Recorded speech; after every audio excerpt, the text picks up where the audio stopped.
माननीय मुख्यमंत्री जी और उनका भारी भरकम दल आज से विदेश यात्रा पर जा रहा है।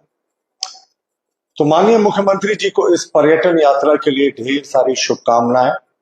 हमें पूरी उम्मीद है कि जब वो लौट कर आएंगे तो कुछ यादगार तस्वीर इन पर्यटन स्थलों के जरूर खींच कर लाएंगे, ऐसी हमारी उम्मीदें हैं। और झारखंड भी यही उम्मीद कर रहा है कि माननीय मुख्यमंत्री जी पर्यटन अपनी यात्रा जब सफल होगी तो उसके बारे में विस्तार से बताएंगे कि किन किन टूरिस्ट स्पॉट का उन्होंने दर्शन किया। और कहते भी है ना, शौक बड़ी चीज होती है। अगर माननीय मुख्यमंत्री जी को ये शौक था कि वो पर्यटन करते, इन बहुत ही जो नेचुरल ब्यूटी से भरे दोनों देश है, वो स्वीडन की बात करें, स्पेन की बात करें, तो उनकी अगर उनको यात्रा करनी थी तो वो सिर्फ इसका नाम पर्यटन यात्रा देते तो बेहतर होता। इसमें इतना लंबा चौड़ा निवेश और विनिवेश यात्रा तमाम चीजें करने की आवश्यकता नहीं थी। देखिए, टैक्स पेयर्स मनी है, तो संभवतः माननीय मुख्यमंत्री जी टैक्स पेयर्स की मनी पे ये यात्रा करना चाहते थे, इसलिए इन्होंने अपनी पर्यटन यात्रा को एक सरकारी यात्रा का रूप देने की कोशिश की। हम तो सिर्फ यही कहेंगे, पर्यटन यात्रा हम लोग क्यों कह रहे हैं, क्योंकि स्पेन, जो मुख्यमंत्री जी स्वीडन और स्पेन जा रहे हैं, स्पेन में दुनिया भर के दूसरे सबसे ज्यादा विदेशी पर्यटक आए थे। 2024 में सबसे ज्यादा पर्यटक फ्रांस में थे, उसके बाद स्पेन में 9 करोड़ 74 लाख वर्ष 2024 में आए थे। और स्वीडन की बात करें तो 3 करोड़ 40 लाख पर्यटक पिछले वर्ष आए थे। और अगर दोनों को जोड़ दिया जाए तो करीब 12.5-13 करोड़ पर्यटक हो जाते हैं एक वर्ष में इन दोनों देशों में, जो हमारे देश से लगभग 6 गुना 7 गुना ज्यादा है। तो प्रमुख पर्यटक स्थल है दोनों, इसमें कोई शक नहीं है। देखिए, हम तो यही कहेंगे कि मुख्यमंत्री की जो ये यात्रा है, ना रोड मैप है, ना धरातल, बस कैमरा और हवाई यात्रा, यही मुख्यमंत्री जी की यात्रा का मूल मंत्र है। ना कोई रोड मैप, ना धरातल पर कोई काम, सिर्फ कैमरा और हवाई बातें। तो मुख्यमंत्री जी जब नीति और नीयत साफ नहीं रहती है ना, तो यात्राओं पर प्रश्न उठता ही है। निवेश का न्योता आप देने जा रहे हैं, पर जब तक आपकी नीति और आपका जो निवेश का क्या आपका रोड मैप है वो साफ नहीं होता, तब तक ऐसी यात्राओं का कोई औचित्य नहीं होता। आश्चर्यजनक बात है, उद्योग को लेकर ये यात्रा है और उद्योग मंत्री ही इस प्रतिनिधिमंडल से नदारद है। तो वही हुआ कि शादी है साहब, सब कुछ तैयार है, दूल्हे के पिता तैयार है, सब तैयार है, दूल्हा ही गायब है। आखिर उद्योग मंत्री अगर औद्योगिक निवेश लेने जा रहे हैं तो उस प्रतिनिधि मंडल में, जो अच्छा खासा प्रतिनिधि मंडल है, उद्योग मंत्री का नहीं होना बहुत बड़ा प्रश्न खड़ा करता है। और हम बात करते हैं जिन दोनों राष्ट्रों में मुख्यमंत्री जी जा रहे हैं, उनका झारखंड से या देश से भी कहे तो ना कोई सांस्कृतिक जुड़ाव है, ना व्यापारिक इतिहास है कोई बहुत बड़ा। तो फिर वहां से निवेश की संभावना कैसे तलाशने वो जा रहे हैं। घूमना जाना था, सैर सपाटे के लिए जाना था, तो मुख्यमंत्री जी जाते हैं, इसको सीधे तौर पर अपना टूरिज्म का, इसको ट्रिप का नाम देते तो ये बेहतर होता। देखिए, अगर आपको देखना है ना, तो झारखंड की प्राथमिकता और जो दोनों राष्ट्र मुख्यमंत्री जा रहे हैं, स्वीडन और स्पेन, दोनों की जो प्राथमिकताएं हैं, आसमान जमीन का अंतर है। झारखंड की प्राथमिकता में माइनिंग सेक्टर है, जो कृषि का सेक्टर है वो सेक्टर है, कोयला, बॉक्साइट, ऐसे ये सारा कुछ, लॉ ऐसे कि ये सब माइनिंग सेक्टर में आता है। इंडस्ट्रियल पॉलिसी 2021 का जो पूर्णतः फोकस है वो खनन पर है, इस्पात पर है, कृषि पर है और मोटर वाहन पर है। और इन दोनों देशों का भी मैं आपको बताऊंगा क्या फोकस है। स्वीडन का जो फोकस है वो क्लीन एनर्जी और टेलीकॉम पर है, और स्पेन का जो फोकस है वो टूरिज्म, रिन्यूएबल एनर्जी, आईटी और टेलीकॉम पर है। तो बहुत मिसमैच होता है। हमारे झारखंड का जो फोकस है वो मूलतः जिन जगहों पर है, जिन विषयों पर है, ये दोनों देश जहां मुख्यमंत्री जी जा रहे हैं वहां ऐसे फोकस ही नहीं है। ऐसा हमारा डेवलपमेंट का जो मॉडल झारखंड का है और जहां वहां का है, दोनों में आसमान जमीन का अंतर है। देखिए, मैं आपको एक एक करके दोनों देशों की जो इकोनॉमी है और इकोनॉमी किन चीजों पर आधारित है उस पर आपको कॉन्ट्रास्ट करके दिखाता हूं। देखिए, हमारे देश में लगभग जीडीपी का 15% हिस्सा जो है वो कृषि से आता है, और 50% एक मोटे अनुमान के अनुसार जो हमारी पॉपुलेशन है वो कृषि पे आधारित है, कृषि पे रोजगार मिलता है उनको। और अगर आप स्वीडन की बात करें तो स्वीडन में जीडीपी का सिर्फ 1.7% कहा हमारे देश का 15% और कहा स्वीडन में 1.7%। और अगर हम स्पेन के एग्रीकल्चर की बात करें तो 2.5% ऑफ जीडीपी है।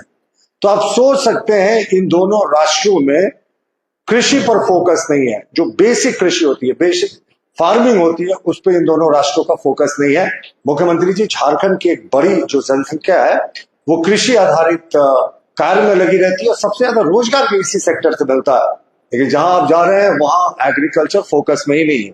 अगर हम स्पेन की इकोनॉमी की बात करें तो वो मूलतः टूरिज्म और सर्विस सेक्टर पर आधारित है। टूरिज्म की अगर हम बात करें तो झारखंड में जो लॉ एंड ऑर्डर की विषम परिस्थिति है, टूरिज्म का जो बेसिक प्रिंसिपल है वो कहता है कि टूरिज्म इंडस्ट्री को बढ़ावा देने के लिए सबसे पहले लॉ एंड ऑर्डर को अच्छा होना चाहिए। आप देख सकते हैं ग्रामीण इलाकों में नक्सलियों के साथ अब तो ऑर्गेनाइज क्राइम ने भी पूरा सर उठाना शुरू कर दिया है। तो टूरिज्म का कैसे निवेश लाएंगे? और सर्विस सेक्टर की जो बात है ना, तो हमारा जो मैं आपको उदाहरण दे रहा था स्पेन का, उससे कहीं बेहतर सर्विस सेक्टर हमारे देश का है। हाँ, टूरिज्म के लिहाज से मैंने आपको पहले भी बताया कि स्पेन एक बहुत उन्नत देश है, वहां घूमने वाले लोग बहुत आते हैं। विश्व का दूसरा सबसे बड़ा देश है जहां विदेशी पर्यटक आते हैं। तो मुख्यमंत्री जी अगर घूमने के लिए गए हैं तो हमारी शुभकामनाएं, कुछ अच्छी तस्वीरें लेकर आए तो कुछ बात बने। देखिए, अगर हम युवाओं की बेरोजगारी की बात करें, स्वीडन की मैं बात कर रहा हूं, माफ कीजिएगा स्पेन की, तो 25 वर्ष से कम उम्र के 28.4% लोग स्पेन में बेरोजगार हैं या भयावह बेरोजगारी का दर है। तो जिस देश में 25 वर्ष से कम उम्र के 28% से ज्यादा लोग बेरोजगार हैं, वहां आप कैसे एक्सपेक्ट करते हैं कि उस देश के जो इंडस्ट्रीज हैं वहां कर फोकस छोड़कर यहां सरकार उनको आने की अनुमति देगी? जो वहां स्पेन का चैम्बर ऑन कॉमर्स है, उसके आंकड़ों के अनुसार जो स्पेन में आर्थिक मंदी आई थी जिससे वो उभरने की कोशिश कर रहा है, और जो अब टैरिफ लगाया है अमेरिका ने, उसके बाद 12,000 यूनिट ऐसे हैं जो या तो बंद हो गए या बंदी के कगार पर हैं। तो अब स्पेन से माननीय मुख्यमंत्री जी अगर निवेश लाने की बात कर रहे हैं, जहां का खुद इंडस्ट्री जो है वो स्ट्रगल कर रहा है, तो ये बड़ी अतिशोक्ति की बात होगी। हाँ, स्पेन में ये बुल फाइटिंग और स्पेनिश फुटबॉल लीग का सीजन है। आगे कुछ कहने की आवश्यकता नहीं है, आप खुद समझ सकते हैं। अब मैं आपको स्वीडन की इकोनॉमी का एक उदाहरण देता हूं। स्वीडन की इकोनॉमी में 2023 में भयंकर मंदी आई थी। अब स्वीडन इकोनॉमिक मंदी से उबरने की कोशिश कर रहा है। मैं सारे आपको यूनाइटेड नेशनल ऑर्गेनाइजेशन और यूरोपियन यूनियन के फिगर्स बता रहा हूं। यहां जो है वो ऑटोमोबाइल और सर्विस सेक्टर, इस पे दो मूल जगहों पर स्वीडन की इकोनॉमी निर्भर है। ऑटोमोबाइल क्षेत्र की बात करें तो बार बार जेएमएम के लोग उदाहरण देते हैं, साहब वोल्वो आएगी, वोल्वो इन्वेस्टमेंट करने आएगी। तो मैं इनको बता दूं, वोल्वो का आधिकारिक स्टेटमेंट था कि अमेरिका ने जो अब टैरिफ लगा दिया, रिटर्न टैरिफ सारे यूरोपियन कंट्रीज पे, तो वोल्वो के जो हेवी व्हीकल ट्रक्स हैं, जो इलेक्ट्रिकल व्हीकल्स हैं, वो 40% उनका अमेरिकी मार्केट में शेयर था। लेकिन इस टैरिफ के लगाने के बाद जो डोनाल्ड ट्रंप ने लगाया है, अब वो चिंता कर रहा है कि हम कैसे अपने आप को सर्वाइव करें। तो वो किन परिस्थितियों में इंडिया आएंगे, इस पर बड़ा संदेह है। और हमारा माननीय मुख्यमंत्री जी से यह भी आग्रह होगा कि जब वो जा रहे हैं स्वीडन, तो एक बार स्टॉकहोम जरूर जाए। स्टॉकहोम स्वीडन का एक बड़ा प्रसिद्ध शहर है, वहां बोफोर्स कंपनी का हेडक्वार्टर है।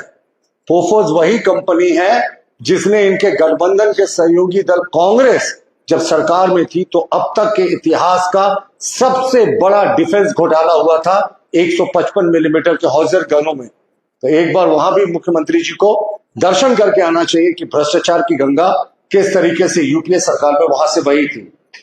इकोनॉमी की बात करें तो 2023 के जीडीपी में अगर हम स्वीडन की बात करें तो 0.7 से 1.2% जो है वो गिरावट आई थी। 2024 में वो उभरने की कोशिश कर रहे हैं। मैं ये आंकड़े थोड़ा आपको इसलिए पेश कर रहा हूं कि जिस देश की इकोनॉमी सुदृढ़ होती है वही बाहर जाकर निवेश करने की सोचता है। सबसे पहले कहते हैं ना कि अपने घर को बचाने की कोशिश होती है। स्वीडन और स्पेन आज तक बड़े देशों का या बड़े राज्यों का कोई प्रतिनिधिमंडल नहीं गया है।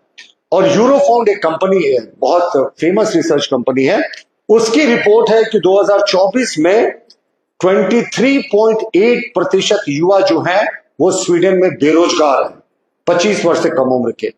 तो जिन देशों में इतनी बेरोजगारी है वो अपना फोकस करेंगे कि झारखंड में आकर लगाने के लिए फोकस करेंगे।